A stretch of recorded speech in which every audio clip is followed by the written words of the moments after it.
¿Qué tal amigos? ¿Cómo están? Bienvenidos a su programa Verdades Divinas. Les saludamos el doctor Salvador Tomasini. Hola amigos. Alejandro Carrega. Hola, buenas noches. Y su servidora Alejandra López. Continuamos con lo que se quedó pendiente el miércoles pasado, ¿verdad, doctor? Así es. Como hemos ido viendo, vimos primero lo que era la voluntad, o sea, cómo la define Jesús. Después tratamos de demostrar que todo esto que se nos ha revelado está dentro de la doctrina de la Iglesia Católica. Y ahora estamos prácticamente empezando a ver qué es lo que dice Luisa. Porque el programa anterior terminamos con que, con todo lo que habíamos visto, podríamos ya pensar que ese segundo Pentecostés que se nos ha anunciado, y decíamos que en las apariciones de la Virgen y también en las revelaciones de la Virgen a Padre Gobi, o sea, nos anuncian un segundo Pentecostés, que ya estaba desde el Antiguo Testamento, de que al final todos vendría una efusión del Espíritu Santo sobre todos y que todos profetizarían, creo que es el profeta Joel, ¿no? Así que en realidad ahora vamos a enfocarnos en lo que dice Luisa, pero empezamos para encuadrarlo con este segundo Pentecostés, vamos a ver qué es lo que se nos habla en los escritos de Luisa acerca del Espíritu Santo. Porque a final de cuentas el Pentecostés no es más que la efusión de este Espíritu y siempre estamos con la idea de que va a ser algo parecido a esa efusión que hubo allá con los apóstoles, y no tenemos una idea clara de qué es lo que nos va a dar. Ya estuvimos viendo que tiene que manifestarnos la verdad plena, o sea, llevarnos a conocer a Jesús en totalidad y dotarnos con todo lo de Él. Así que vamos a empezar, vamos a leer algo. Volumen 17, lectura 43, mayo 17 de 1925. Dice Jesús: hija mía, a lo que has dicho sobre el fundirte en mi querer, se le necesita dar otro nombre, cuál es el de fundirte en el orden de la gracia, en todo lo que ha hecho y hará el santificador a los santificantes, el cual es el Espíritu Santo. Mucho más, pues si la creación se atribuye al Padre, mientras estamos siempre unidas las tres divinas personas en el obrar, la redención al Hijo y el fiat voluntas tua se atribuirá al Espíritu Santo. Y es propiamente en el fiat voluntas tua que el Divino Espíritu hará desahogo de su obra. ¿Tú lo haces? Hará desahogo de su obra. Y entonces la pregunta obligada es que el Espíritu Santo no ha hecho desahogo de su obra. O sea, a través de estos 2000 años que hemos transcurrido ya con la doctrina, con el Evangelio, no ha el Espíritu Santo llevado a cabo su obra, que no nos ha ido enseñando poco a poco esa verdad plena que Jesús nos dejó dicho, que este Espíritu es el que nos iba a revelar y nos iba a llevar hasta esa verdad. Pues todavía no. Todavía no. O a lo mejor por goteo. Por goteo, exacto, poquito. Pero en realidad no ha habido así algo nuevo, no hay nada, ¿no? Conocimiento de Jesús, bueno, es las revelaciones que ha hecho Jesús mismo, María, en cuanto a su pasión, con lo que sufrió su corazón, el valor de su sangre redentora, en fin. Pero todavía no tenemos esa idea clara de quién es Jesús. Sabemos que es hombre, que es Dios verdadero, hombre verdadero, en fin, que nosotros fuimos creados a su imagen y semejanza, pero ¿y qué más? Y esto es lo que nos está diciendo aquí, que es aquí donde hará desahogo completo de su obra. ¿En qué forma o en qué parte? Dice, tú lo haces. Uh-huh. Cuando viniendo ante la Suprema Majestad dices: vengo a corresponder en amor a todo lo que hace el santificador a los santificantes. Vengo a entrar en el orden de la gracia para poderos dar la gloria y la correspondencia del amor, como si todos se hubiese hecho santos, y a repararos por todas las oposiciones, las incorrespondencias a la gracia. Y por cuanto está en ti, buscas en nuestra voluntad los actos de la gracia del Espíritu Santificador para hacer tuyo su dolor, sus gemidos secretos, sus suspiros angustiosos en el fondo de los corazones al verse tan mal acogido. Y como el primer acto que hace es llevar nuestra voluntad como acto completo de su santificación, al verse rechazado, gime con gemidos inenarrables. Y tú, en tu infantil sencillez, le dices: Espérame, Héctor. ¿Dónde hará desahogo completo el Espíritu Santo? En el fiat voluntas tua, que es el hágase tu voluntad como en el cielo así en la tierra. Y luego ya nos estaba poniendo lo que hace Luisa, sí, gracias a este don que el Espíritu Santo va a poner en ella. Pero esta parte es, creo que, necesario clarificarla, ¿no? Dice: los actos de la gracia del Espíritu Santificador, para hacer tuyo su dolor, sus gemidos secretos, sus suspiros angustiosos en el fondo de los corazones, al verse tan mal acogido. Y luego, ¿quién es este Espíritu Santificador? El Espíritu Santo, ¿no? O sea, este Espíritu que viene a darnos toda esta posibilidad de pago, de correspondencia, de gloria, de amor al Creador, y es en donde Él va a realizar su trabajo a través de nosotros. O sea que el Espíritu Santo desahogará en nosotros lo que contiene, que es la verdad plena, que es el hombre Dios verdadero, y que ese hombre Dios verdadero nos quiere multiplicar su vida en nosotros. Nos quiere hacer iguales a Él, no en la imagen que ya la tenemos, sino en la semejanza que es en el modo de actuar.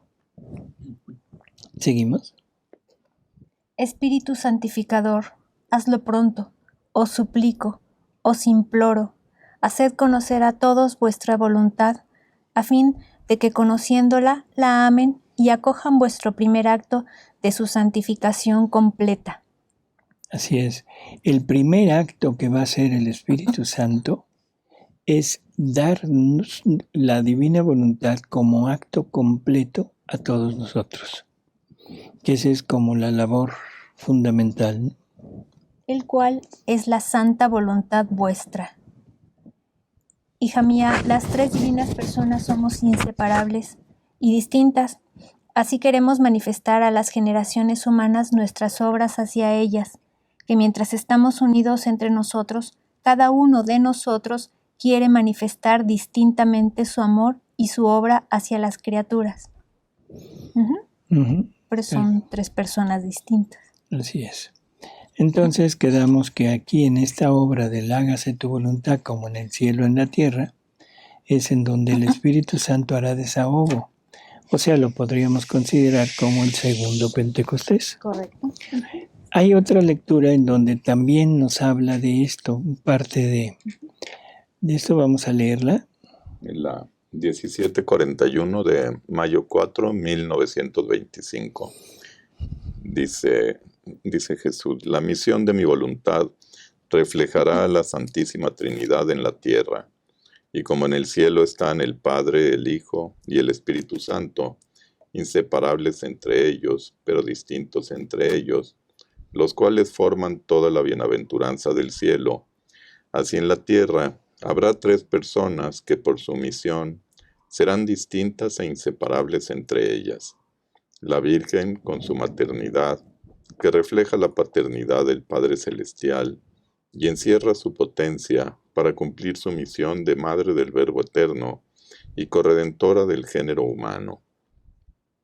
Mi humanidad, para la misión de Redentor, encerró la divinidad, y el Verbo, sin separarse jamás del Padre y del Espíritu Santo, para manifestar mi sabiduría celestial, agregando el vínculo de hacerme inseparable con mi mamá. Tú, para la misión de mi voluntad, el Espíritu Santo, hará desahogo de su amor manifestándote los secretos, los prodigios de mi querer, los bienes que contiene, para hacer felices a aquellos que querrán conocer cuánto bien contiene esta voluntad suprema, para amarla y hacerla reinar entre ellos, ofreciendo sus almas, para hacerla habitar en sus propios corazones, para poder formar su vida en ellos, agregando el vínculo de la inseparabilidad entre tú, la Madre y el Verbo eterno. Bueno, ¿qué tenemos aquí? Esta repetición, vamos a decirlo de esta manera, de la Trinidad. Dios quería una Trinidad en la tierra. Nos dice Jesús que al ver los bienes tan grandes que se sucedieron al actuar en tres personas distintas en el cielo, quiso una segunda Trinidad en la tierra. Y es lo que está diciendo.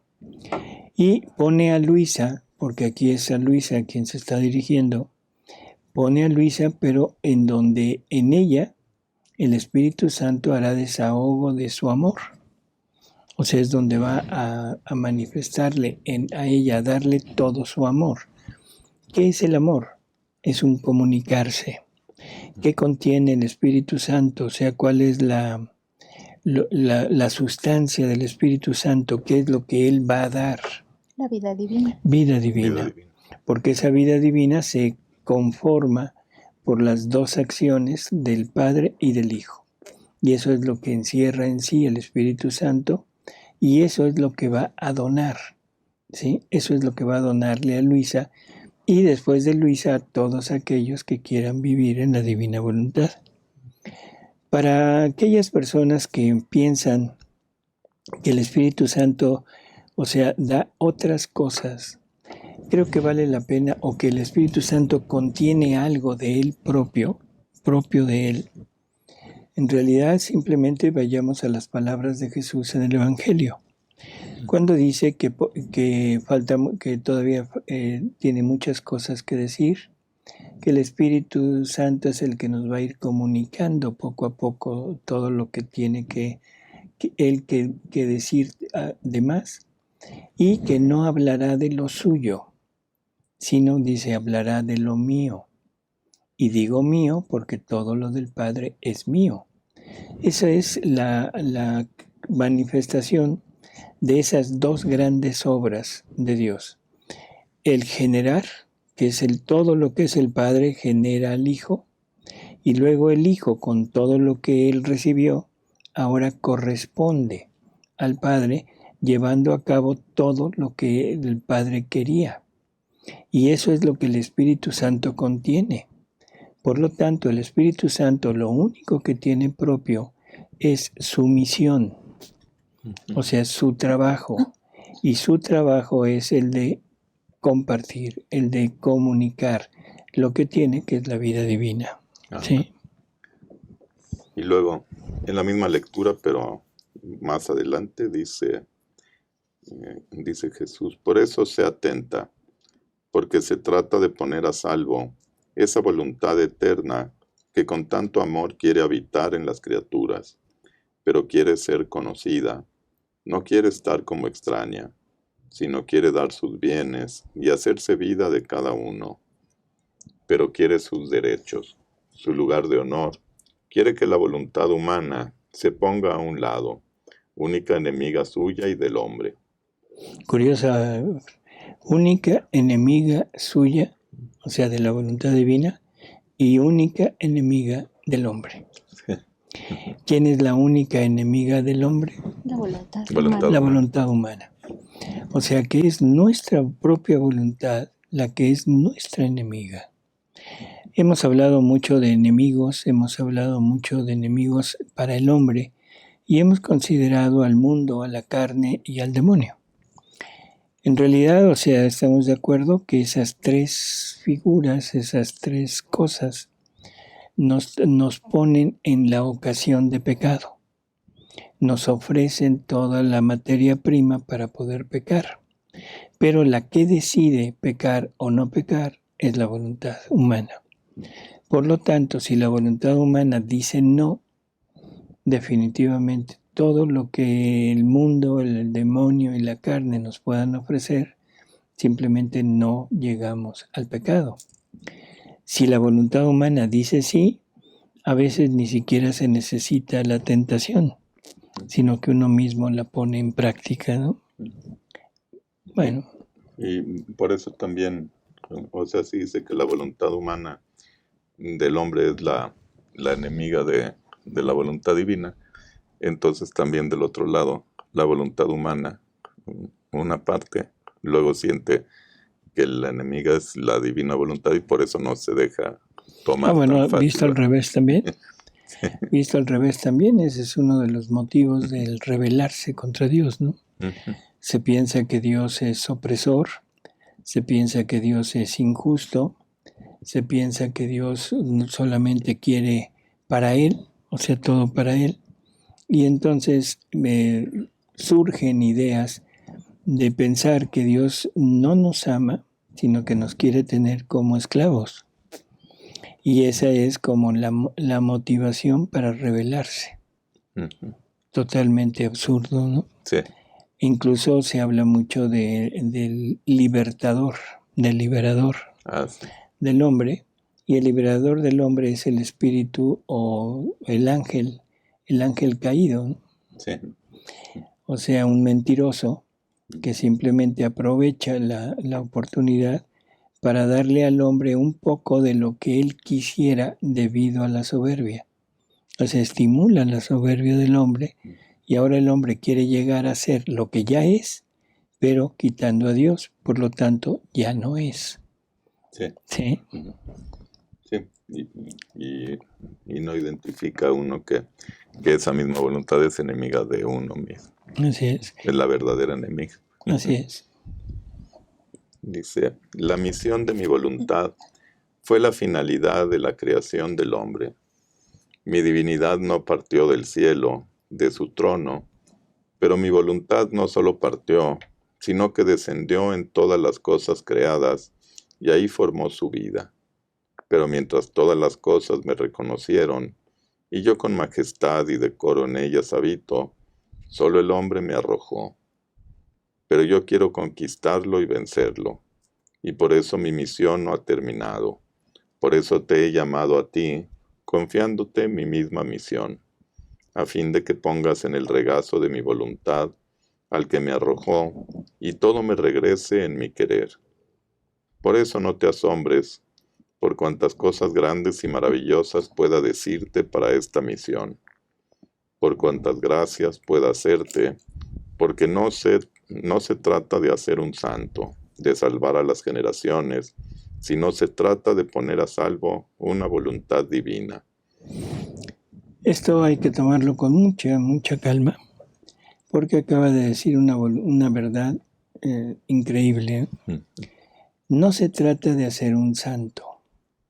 O sea, esta obra, que es la culminación de la obra del Espíritu Santo, no es para hacer santos a los hombres. O sea, no es el interés hacer un santo, hacer un San Francisco, un San Padre Pío. No se trata de eso. Se trata de poner a salvo a una voluntad divina. ¿Y eso qué quiere decir? Que esa voluntad divina está, de alguna manera, está en peligro, ¿sí? Porque si viene a poner a salvo, quiere decir que está en peligro. ¿En qué tipo de peligro?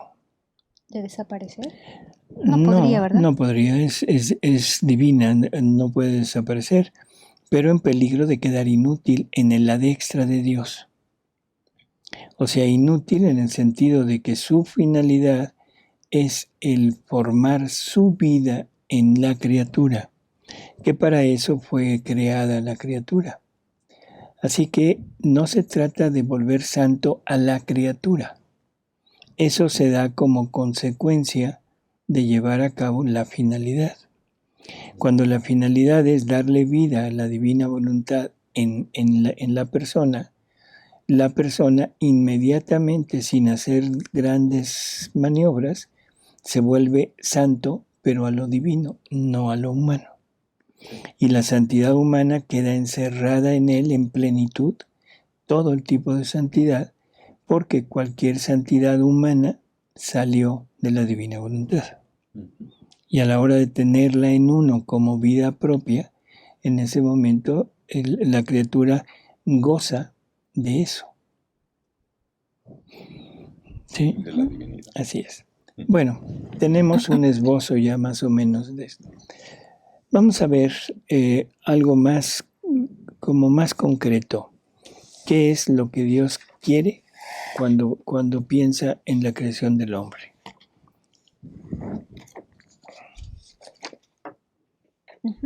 El volumen 12, la lectura 123, enero 24 de 1920. Dice Jesús: hija mía, si supieras cómo deseo, suspiro, amo la compañía de la criatura, es tanto que si al crear al hombre le dije, no es bueno que el hombre esté solo, hagamos otra criatura que lo asemeje y le haga compañía, a fin de que uno forme la delicia del otro. Estas mismas palabras antes de crear al hombre las dije a mi amor. No quiero estar solo, sino quiero a la criatura en mi compañía. Quiero crearla para entretenerme con ella, para compartir con ella todos mis contentos. Con su compañía me desahogaré en el amor. Seguimos. Por eso la hice a mi semejanza, y conforme su inteligencia piensa en mí, se ocupa de mí, así hace compañía a mi sabiduría, y mis pensamientos haciendo compañía a los suyos, nos entretenemos juntos.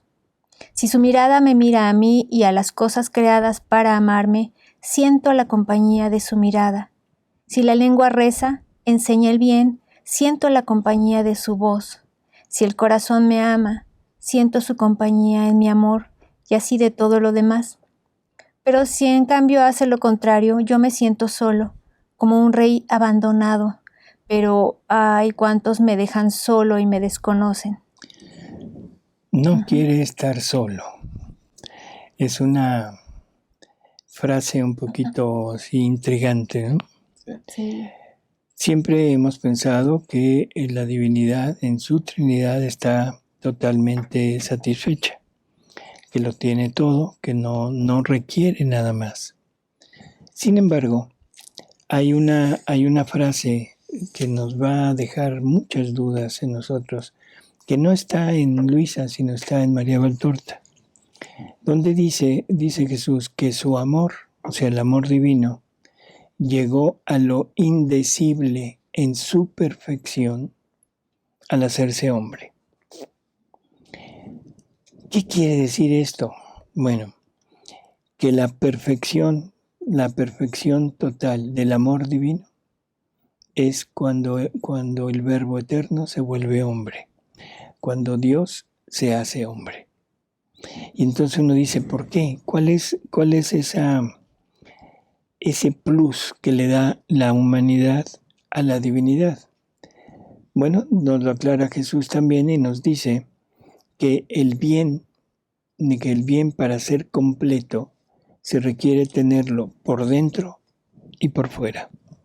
Un bien que solamente se tiene por dentro no es un bien completo. Así que el punto es que Dios quería, aparte de todo lo que tiene en su interior, ahora quería manifestarlo en el exterior. Y ese manifestarlo es a través de esta humanidad que Él va a crear. La primera humanidad que se forma en Dios es su propia humanidad. En Él se relaciona con todos y la humanidad de Jesús es el adextra de Dios. Si recordamos las palabras de San Pablo, vamos a ver cómo por ahí ya se vislumbraba algo de esto, cuando se dice que en Cristo, o sea, en Jesús, que Él fue el creador de todo, que todo fue creado por Él, para Él y en Él. O sea que la creación que nosotros conocemos de alguna manera está dentro de la humanidad de Jesús. No en sentido material, no que dentro de su humanidad esté metido el universo, pero de alguna manera está dentro de Él porque Él es el adextra de Dios y todo fue creado para Él, por Él y en Él. Y ahora nosotros, en ese adextra, Jesús está solo. Sí. ¿Sí? Jesús está solo, porque si nos fijamos en lo que está diciendo aquí, dice, estas mismas palabras antes de crear al hombre le dije a mi amor, no quiero estar solo. Quiero a la criatura en mi compañía. ¿Quién está hablando? Jesús. Jesús. Quiero crearla para entretenerme con ella, para compartir con ella todos mis contentos. Con su compañía me desahogaré en el amor. Por eso la hice a mi semejanza. Entonces el que está hablando es Jesús. En el interior la divinidad está completa, no requiere nada.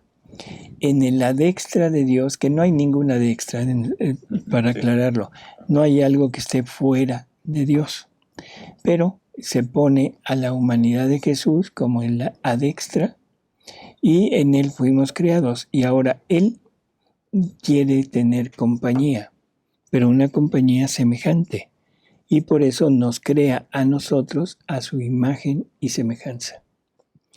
Entonces, a mí en lo personal me parece fabuloso, ¿no?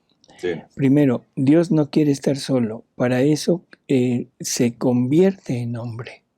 O sea, toma una humanidad no como la nuestra, sino una humanidad perfectamente planeada para que Dios pueda desarrollar sus obras, pero en el adextra de Él, o sea, en la creación. Y luego nosotros somos los que tomamos una humanidad de acuerdo a la de Él. ¿Sí? Es al revés. Ya en el catecismo decía que Dios se mueve a crear no por una necesidad cualquiera. Así es, sino una necesidad muy específica, Sí. que es esta. Bueno, seguimos. Ahora vamos a la lectura del libro 12, la lectura 80, de enero 29, 1919. El párrafo 2 dice Jesús: Hija amada mía, quiero hacerte saber el orden de mi providencia.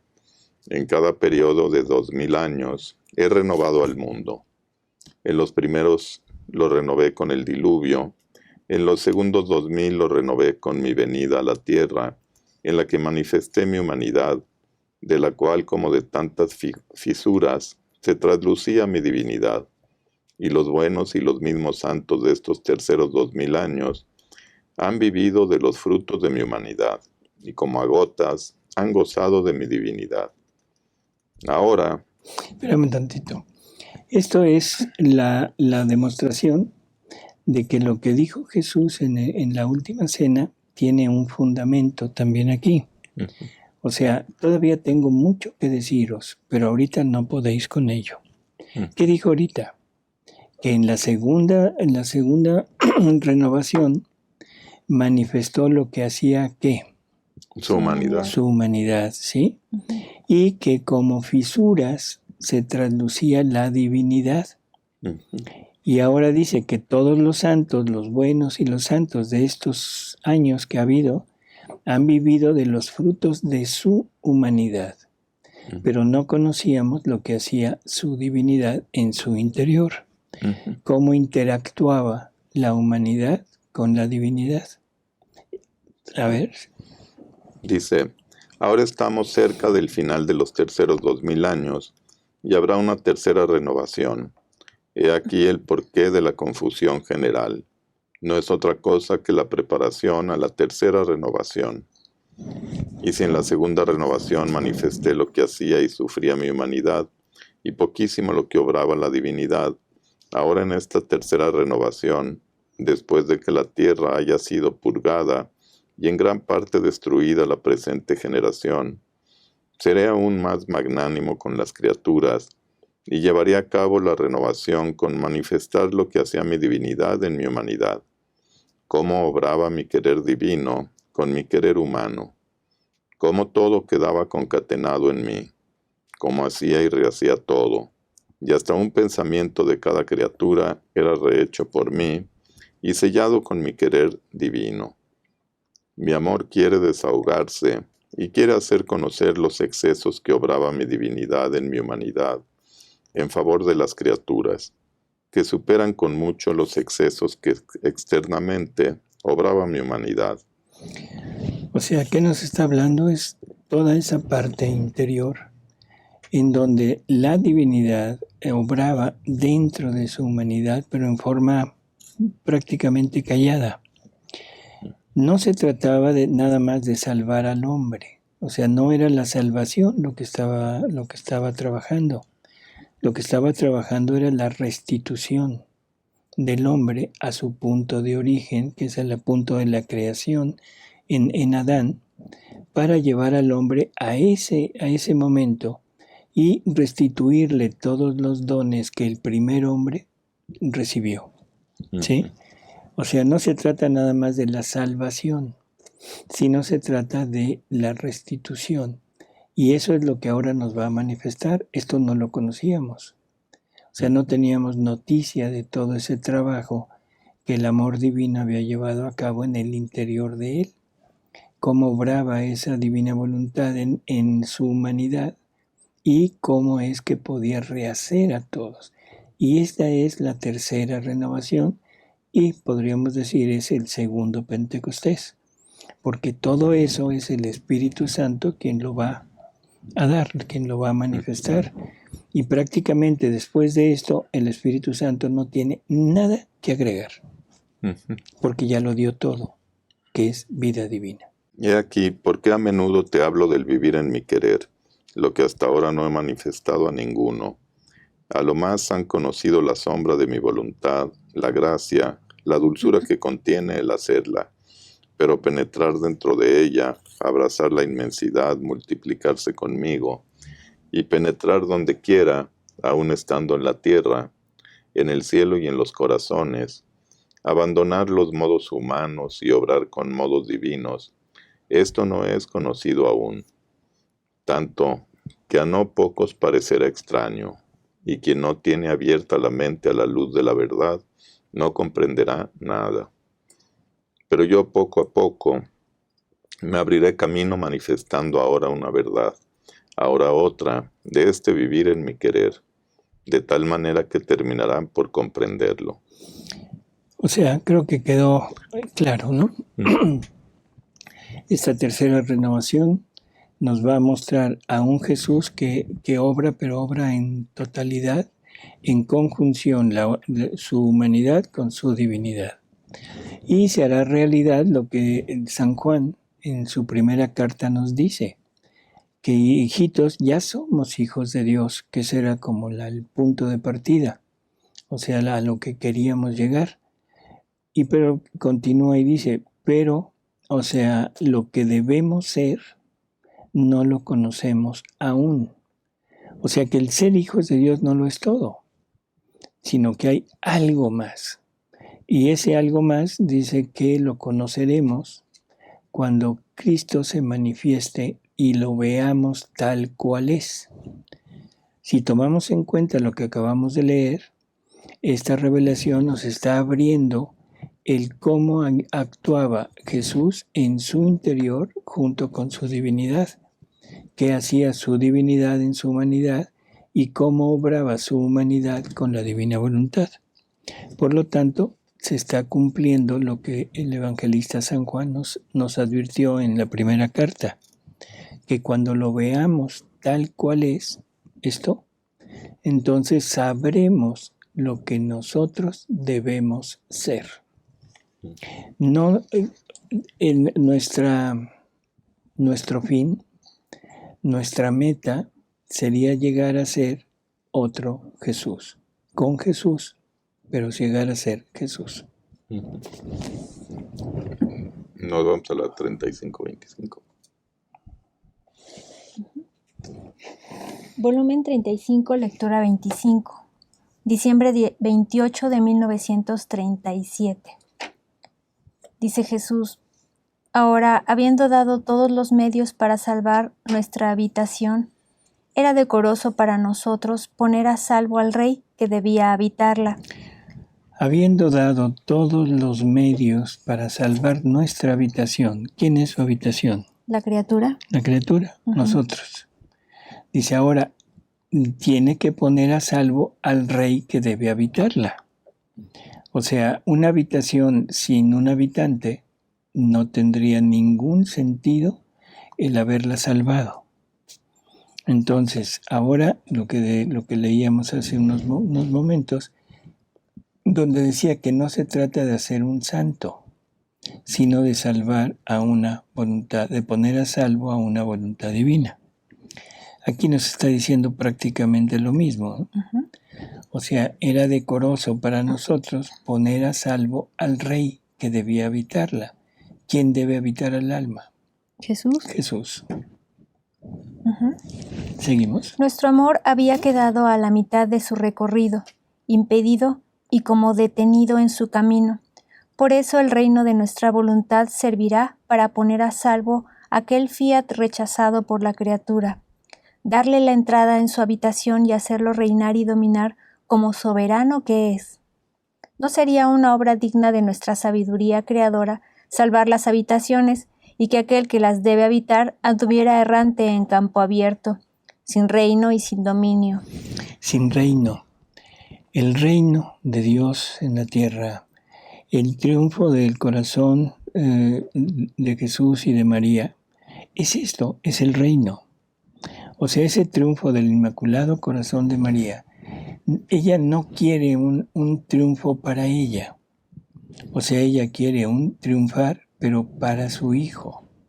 Entonces, todas las criaturas que se entreguen a María, María las pondrá prácticamente en Jesús. O, si quieren, pondrá a Jesús en ellas. ¿Sí? Que ese es exactamente lo que María quiere hacer con todos aquellos que se acerquen a ella, darles el bien mayor que ella contiene. ¿Y qué bien mayor contiene? A Jesús. Ella es el arca, la nueva arca de la alianza. ¿Qué contenía el arca de la alianza? Las tablas. Las tablas de la ley. El maná. El maná. O sea, dos cosas. ¿Qué contiene María en su interior? A Jesús. A Jesús, que es alimento y es palabra. O sea, que está encerrado en María tanto la palabra, la ley, que sería como la ley escrita ya en piedra con Moisés, como el alimento, el maná, que ahora es Jesús mismo, que se nos da como alimento en su carne, en su sangre, en su alma y en su divinidad. ¿Sí? Entonces, el triunfo de María es el reino de Cristo en la tierra, y ese reino se llama reino de la divina voluntad. Salvar las habitaciones y no salvarse a sí mismo, ni poder habitar las habitaciones salvadas, sería absurdo, como si no tuviéramos potencia suficiente para salvarnos nosotros mismos. Esto no será jamás. Si hemos tenido potencia para salvar nuestra obra creadora, tendremos potencia para poner a salvo nuestra vida en nuestra obra. Ah, sí, tendremos nuestro reino, haremos prodigios inauditos para tenerlo. Nuestro amor cumplirá su camino, no se quedará a la mitad, se desembarazará de las cadenas, continuará su carrera llevando el bálsamo a las heridas del querer humano. Adornará con adornos divinos estas habitaciones, y con su imperio llamará a nuestro fiat a habitar y a reinar, dándole todos los derechos que le son debidos. Si no fuese cierto el reino de mi voluntad, ¿en qué aprovechará componer y restablecer las habitaciones? Así es. Claro. Entonces, ¿qué caso tiene salvar al hombre si la parte divina se queda sin esa restitución de su reino? Sí. 1928, junio 20, 1926. En el párrafo 4 dice Jesús: mi ideal en la creación era el reino de mi voluntad, en el alma de la criatura. Mi primer fin era el de hacer del hombre otras tantas imágenes de la Trinidad Divina, en virtud del cumplimiento de mi voluntad sobre de él.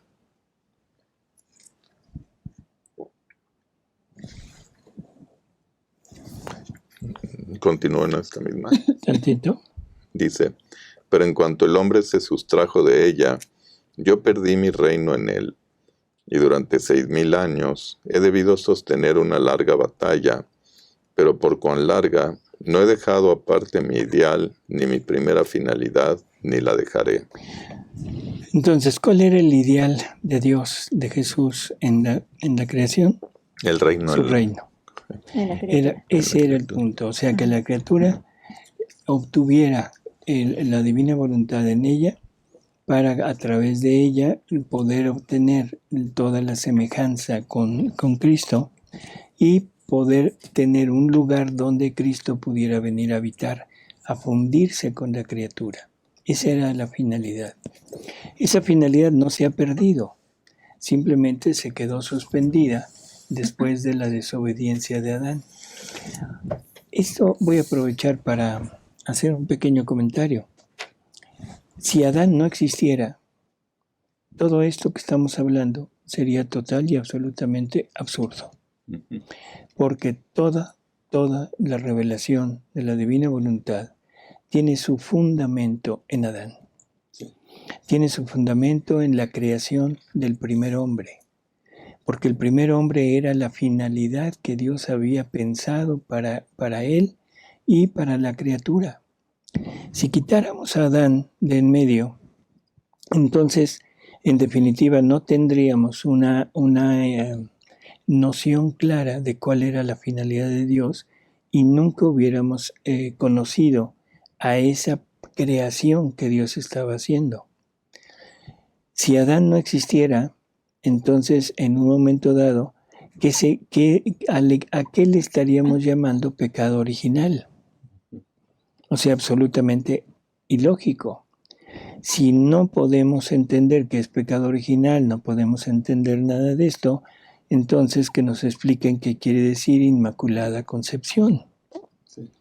O sea, ¿de qué me hablan? ¿Sí? Entonces, yo creo que estas lecturitas, aparte de irnos llevando en camino de para qué la creación, el por qué la divina voluntad, nos van llevando a la certidumbre de la presencia de Adán en este mundo como persona, individual, como creación de Dios. Continuamos con la lectura del volumen 34, lectura 26, marzo 14 de 1937. Dice Jesús, mi voluntad está como una tierna madre, que siente en sí la gran generación de sus vidas que quiere sacar a la luz, para formarse la larga generación de sus hijos, que deben formar su reino, y por eso va buscando quien le preste sus actos. ¿Pero sabes por qué va buscando los actos de la criatura? Debiendo ella descender en lo bajo de los actos humanos para formar su vida, quiere hacerse camino, por medio de ellos para dar su misma vida a las criaturas, mucho más que la vida no se puede formar fuera de las personas, sino siempre dentro. De otra manera le faltarían las cosas necesarias, los humores vitales, para formar una vida. Así mi voluntad no puede formar desde el cielo, ni fuera de la criatura su vida, sino que debe descender dentro de ellas y la voluntad humana debe ceder el puesto a la divina. Debe ser concurrente, porque cosas forzadas no queremos. Y cuando la hemos encontrado, ¿quién puede decirte lo que hacemos? Las gracias que derramamos, el bien que le queremos. No se trata de obras, sino vida nuestra que debemos crecer, así que no ahorramos nada, y solo en el cielo se sabrá lo que hemos hecho. O sea que hasta el final de nuestras vidas sabremos lo que hicimos, lo que la divina voluntad hizo con nuestros actos. Bueno, eso es obvio. O sea, aquí mientras estemos en este mundo, no tenemos esa vista espiritual para saber lo que nuestros actos, en lo que se están convirtiendo nuestros actos. Están tejiendo tu traje en el cielo. Así es. Y ya te lo van a poner. Ya cuando llegues, bueno, te pondrán tu trajecito. Sí, pero es necesario entender que la finalidad es esta, ¿no? O sea, el multiplicar tantas vidas divinas como actos iba a tener la criatura viviendo en la divina voluntad. ¿qué queda de todo esto? O sea, ¿cuál es el punto ya final? Esto de la divina voluntad es el plan original de Dios. Este vivir en la divina voluntad, esta imagen y semejanza del hombre con Dios, era el plan original. Imagen la tenemos, la parte externa, semejanza la parte de actuar semejante al hombre Dios, que es la humanidad del Verbo eterno, que es Jesús en la tierra. Si no tenemos en nosotros esa materia prima de lo divino, definitivamente nunca podríamos llegar a formar una vida divina en nosotros. Por eso es la necesidad de que la divina voluntad se funda en nosotros, o sea, nosotros fundirnos en ella, desapegarnos, quitar todo lo que le pertenezca a la voluntad humana. Y eso no quiere decir quitar la voluntad humana, sino quitar lo que está en ella, lo que hemos ido poniendo en ella. Nuestros gustos, nuestras obras, nuestros intereses, nuestros afectos, mi forma de reaccionar ante el mundo, en fin, todo eso para poner todo lo divino. Jesús nos dice que incluso hasta el temperamento nos va a dar su temperamento, pero para eso debemos quitar el nuestro. Nos va a dar su vida, nos va a dar su naturaleza, nos va a dar sus obras, nos va a dar todo. ¿Por qué? Porque quiere que seamos una perfecta imagen de Él y poderlo hacer reinar en nuestro interior, en nuestra alma, y así Él fundar su reino sobre la tierra. Ese reino que ya Él lo posee, por supuesto, por naturaleza, que lo posee María por gracia, y por eso es inmaculada desde el principio de su creación, de su alma.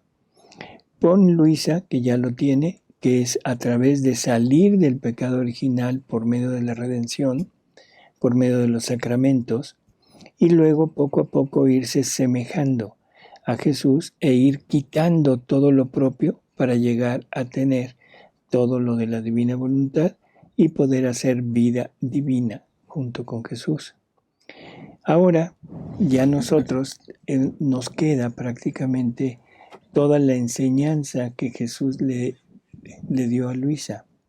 Tenemos esta maravilla que es el libro del cielo, que no es otra cosa más que la misma palabra de Jesús.